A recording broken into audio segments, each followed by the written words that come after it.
Ici Karine Godin. Ce soir, présence policière accrue dans le sud-ouest de la Nouvelle-Écosse en marge du Congrès mondial acadien. J'avais des membres d'extérieur qui sont en place pour le congrès même. Garderie à 10 $ par jour, Ottawa et Fredericton s'entendent sur un plan de 3 ans et ajoutent des places subventionnées dans le secteur privé.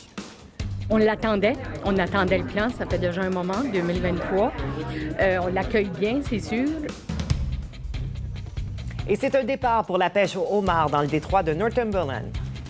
C'est nerveux, l'excitement. Ouais, on a hâte de partir. Bienvenue au Téléjournal Acadie.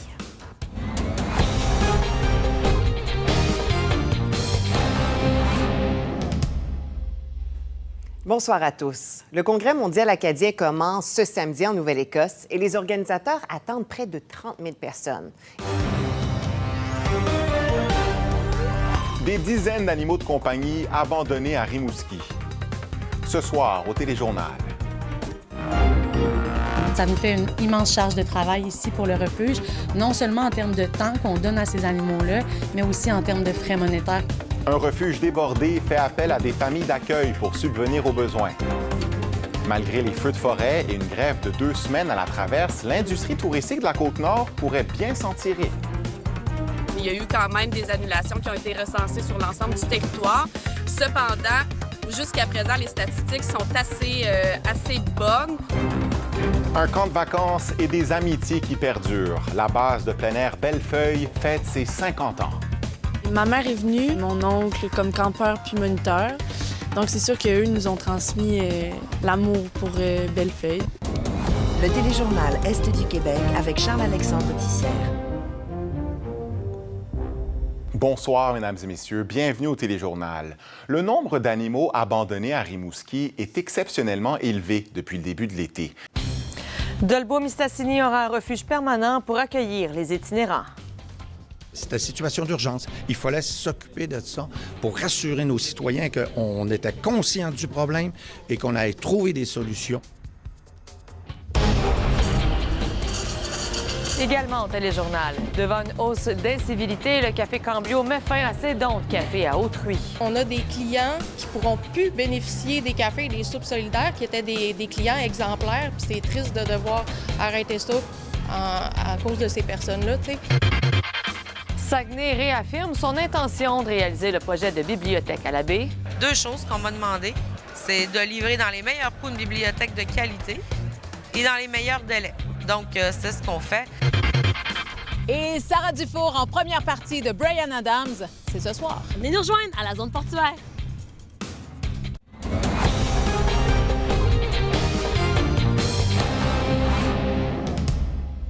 Un bon début de soirée, bienvenue au Téléjournal.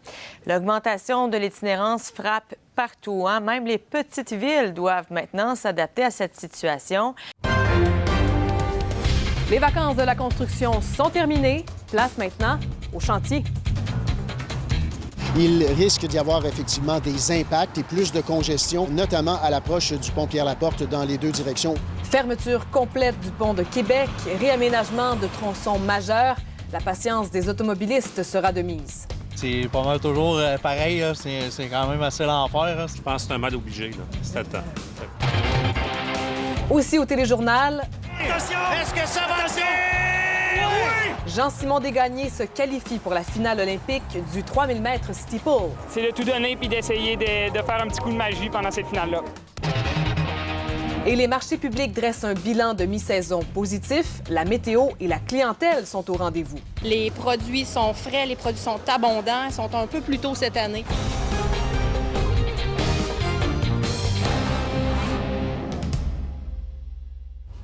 Bonsoir à tous, merci d'être avec nous.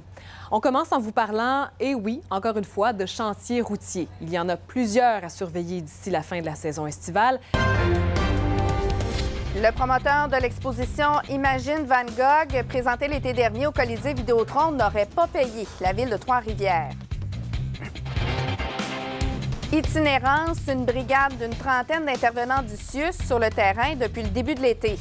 C'est d'être bienveillant, c'est d'être dans une approche humaniste, puis de rappeler les services à solliciter en temps de crise, justement. une année qui est bien. Là, les rendements sont au rendez-vous. Et les agriculteurs respirent mieux cette année. La météo est de leur côté. C'est rare qu'on dise ça, les cultivateurs, mais cette année, ça s'annonce très bien.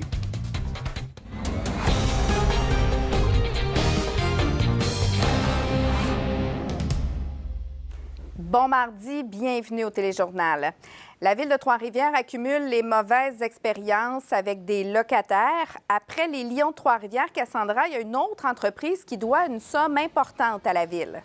Il est 18h. Voici vos manchettes ce soir en Estrie.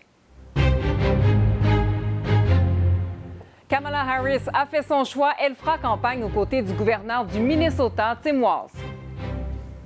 I think he'll be just fine. I think people are going to like him. They're going to want to hear from him. Is that Kamala Harris has bent the knee to the far left of her party, which is what she always does.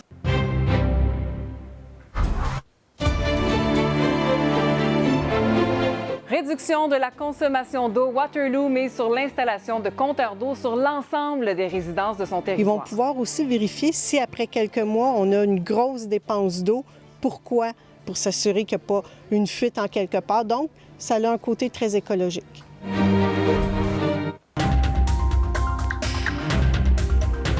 Des méduses d'eau douce dans 7 lacs de l'Estrie, la prolifération de cette espèce exotique envahissante favorisée par le réchauffement climatique. Les méduses, mais là, c'est nouveau. Ce qu'on sait, c'est qu'ils n'ont pas de prédateurs. On reste anxieux en rapport avec les résultats futurs.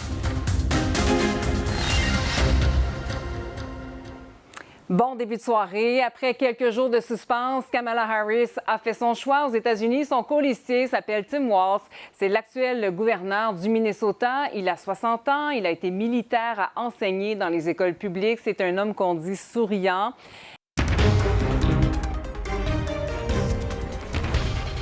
Bienvenue au Téléjournal. Ce soir en manchette. Qui sera candidat démocrate à la vice-présidence? L'heure du choix approche pour Kamala Harris. La crainte d'une récession aux États-Unis fait plonger les marchés. Vendre aujourd'hui, là, puis appuyer sur le bouton panique, probablement que c'est une assez mauvaise idée. Et la bourse de Tokyo connaît son pire recul en près de 40 ans. Elle est deuxième! Elle est deuxième! L'Américaine Simone Biles, gymnaste la plus décorée de tous les temps. It's been up and down emotions. I couldn't be more proud of my performances that I put on. La reine des Jeux de Montréal, Nadia Comaneci, nous parle de son admiration pour elle.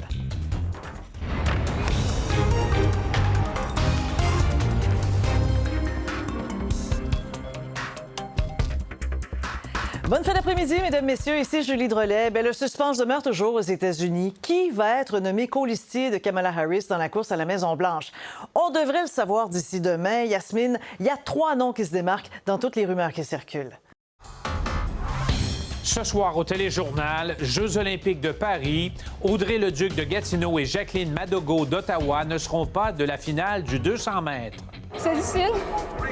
Les gens me font mal en ce moment. Puis ça pourrait être le moment quand même sur les Jeux olympiques. Les filles sont tellement talentueuses. Ça me pousse pour l'année prochaine. 10 000 clients du secteur d'Elmer, une 5e journée privée d'eau potable. On n'a pas été alerté, alors tout le monde a bu l'eau. Ça devrait être réparé déjà, il me semble. Dans l'Est de l'Ontario, de petits producteurs de vin souhaitent une révision du système de taxation. On parle de jusqu'à 30 de taxes supplémentaires parce qu'on n'est pas membre du label VQA. Crainte de récession, les bourses dégringolent partout dans le monde.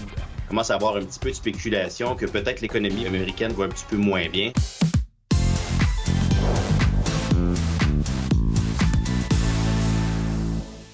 Bonsoir, mesdames et messieurs. 11e journée des Jeux olympiques de Paris. Et Jules, on surveillait particulièrement certains athlètes de chez nous, André Degrasse, mais aussi 2 athlètes.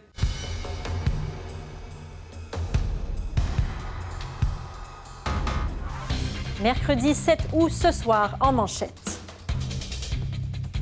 We are, of course, alarmed by the rise of youth violence. À Toronto, la violence armée est en hausse chez les jeunes. Le nombre de mineurs arrêtés a plus que doublé en 2 ans.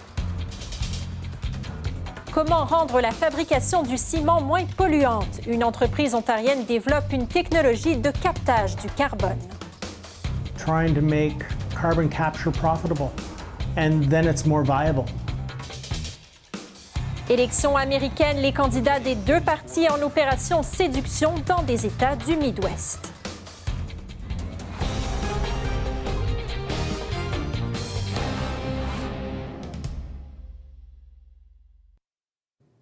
Bonsoir, bienvenue au Téléjournal. La montée de la violence armée chez les jeunes préoccupe les autorités à Toronto. Une table ronde sur le sujet était d'ailleurs organisée ce matin à l'Hôtel de Ville. On va en parler avec Sarah. Vous étiez d'ailleurs sur place ce matin. La mairesse Olivia Chow tire la sonnette d'alarme.